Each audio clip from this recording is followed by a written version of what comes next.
যুক্তরাষ্ট্র নিজেদের শর্ত পূরণ না করা পর্যন্ত হরমুজ প্রণালী বন্ধ রাখার ঘোষণা দিয়েছে মধ্যপ্রাচ্যের দেশ ইরান।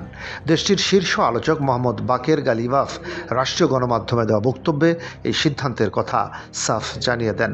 তিনি জানান, ওয়াশিংটনকে অবশ্যই ইরানি বন্দরের উপর থেকে মার্কিন অবরোধ প্রত্যাহার সহ কয়েকটি সুনির্দিষ্ট দাবি মানতে হবে।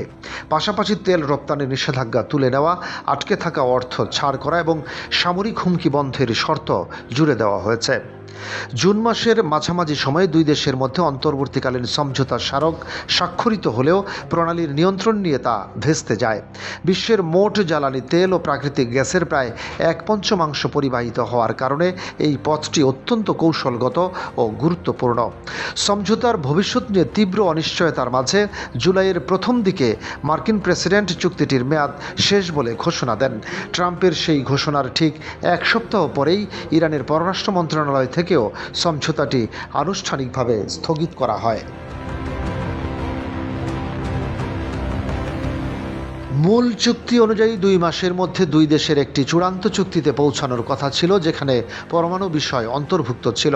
কূটনীতির টেবিলে দুই দেশের পারস্পরিক সম্মতি থাকলে এই নির্ধারিত সময়সীমা আরও বাড়িয়ে নেওয়ার সুযোগও রাখা হয়েছিল।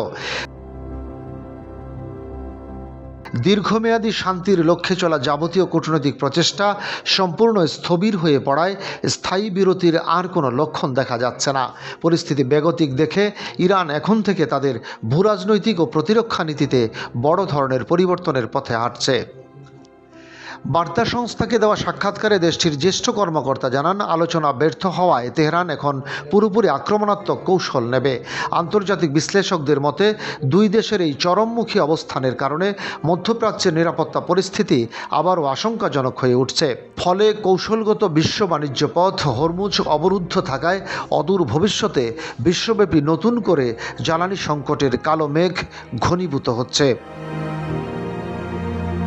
ডেস্ক রিপোর্ট, বাংলাবাজার পত্রিকা।